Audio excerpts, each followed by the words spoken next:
Do you skip exercise during the busy work week, then try to make up for it by cramming everything into the weekend? Or do you consistently carve out time each day for a quick workout? The World Health Organization recommends at least 150 minutes of moderate intensity exercise per week for adults. But here's what most people don't realize: how you distribute those 150 minutes can completely change the health benefits you receive.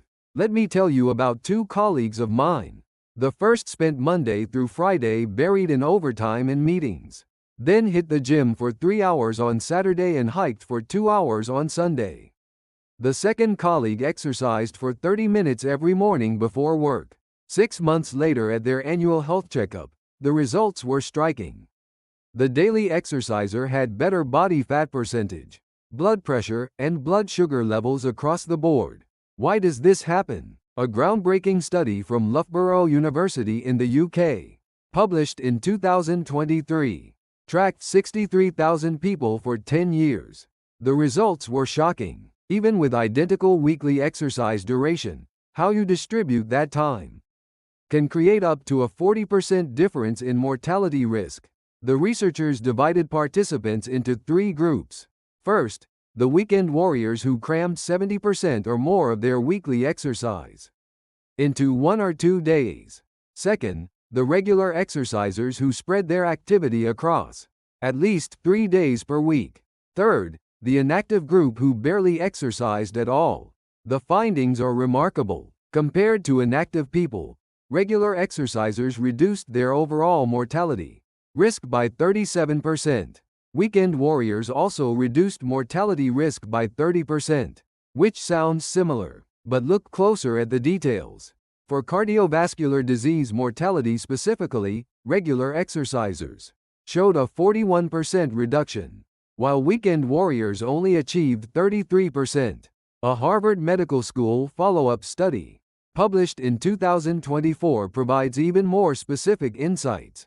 This research tracked 17,000 people for 8 years, analyzing how exercise frequency impacts health. People exercising 5 or more days per week had 23% better cardiac health markers on average, compared to those exercising only 2 days weekly. So why is spreading out exercise better? The first reason involves physical recovery.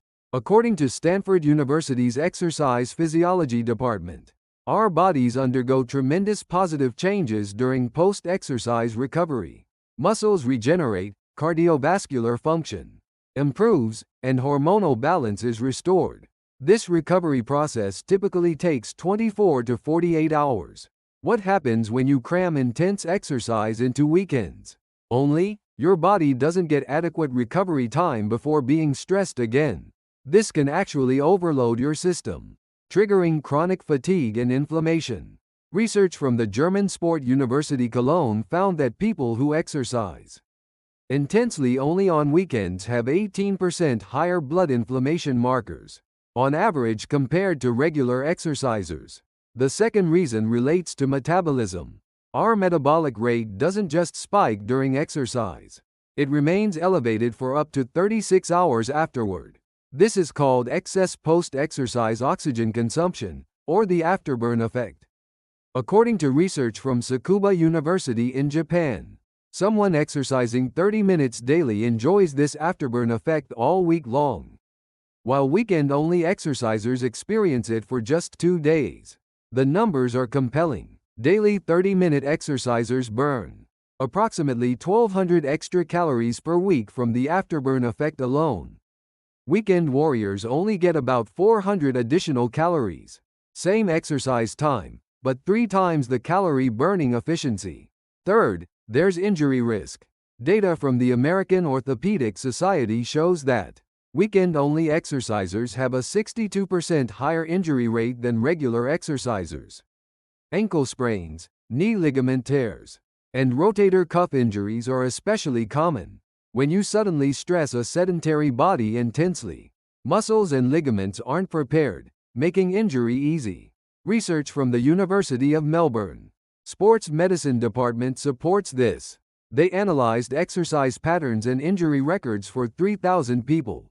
Those exercising only once or twice weekly had 2.3 times higher musculoskeletal injury risk compared to those exercising 4 or more times weekly.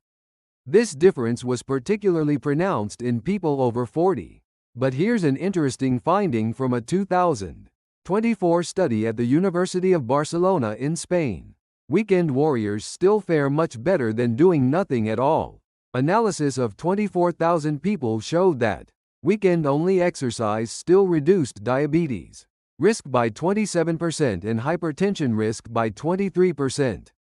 Not perfect, but definite health benefits exist. So what should you realistically do? Ideally, exercise 5 days a week for 30 minutes each day. But I understand that's not easy with modern schedules. McGill University's Exercise Science Institute suggests a realistic compromise. The minimum frequency is 3 days per week. This alone captures over 80% of the health benefits. For example, 50 minutes on Monday, 50 on Wednesday, and 50 on Saturday.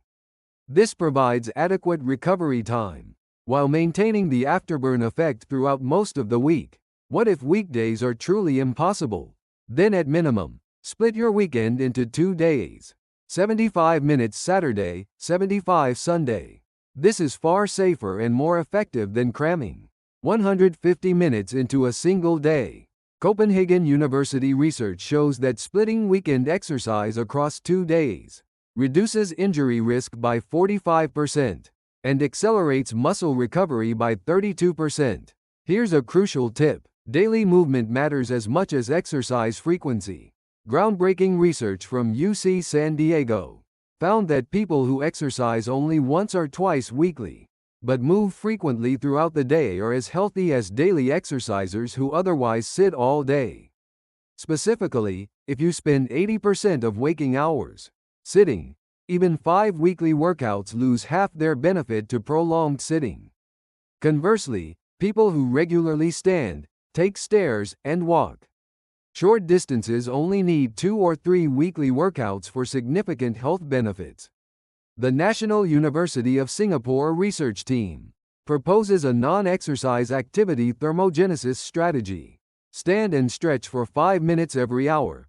Walk while talking on the phone. Take stairs instead of elevators. Walk 15 minutes during lunch. These small activities accumulated throughout the day burn an additional 300 to 500 calories. What about exercise intensity? There's an important principle here. According to Amsterdam University Sports Medicine research, lower frequency requires lower intensity.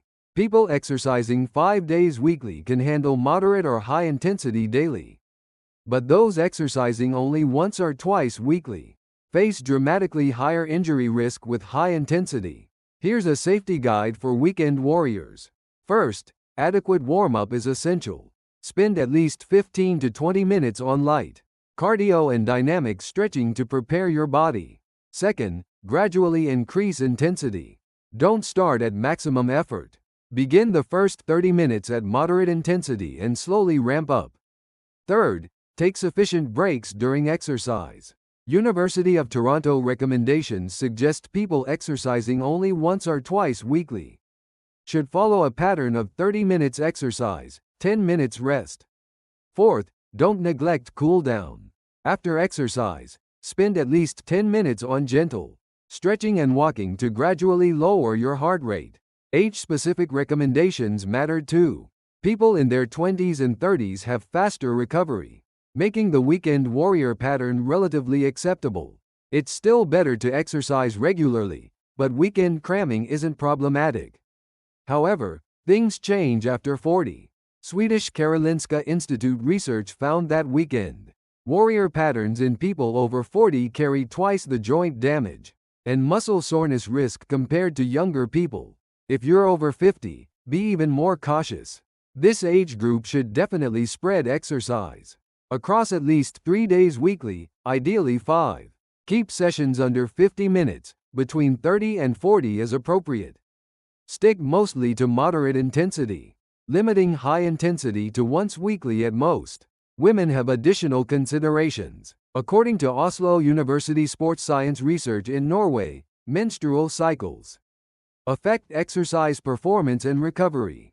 The week before menstruation and during the period, strength and endurance decrease 15 to 20% below normal. Overdoing exercise during this time prolongs fatigue and increases injury risk. If you're pregnant or postpartum, extra caution is needed. American College of Obstetricians and Gynecologists guidelines state that pregnant women must spread exercise across multiple days, keeping sessions under 30 minutes. After childbirth, stick to light exercise, only for at least 6 to 8 weeks, avoiding high intensity. If this video helped you, please hit the like button, subscribe and turn on notifications for more scientifically verified health information. In the next video, I'll share practical workout routines for busy professionals with customized strategies for morning, midday, and evening people. Share your exercise patterns in the comments. How do you make time for exercise? What challenges do you face? Let's build healthy lives together. You can do this. I believe in you. See you in the next video. Stay healthy.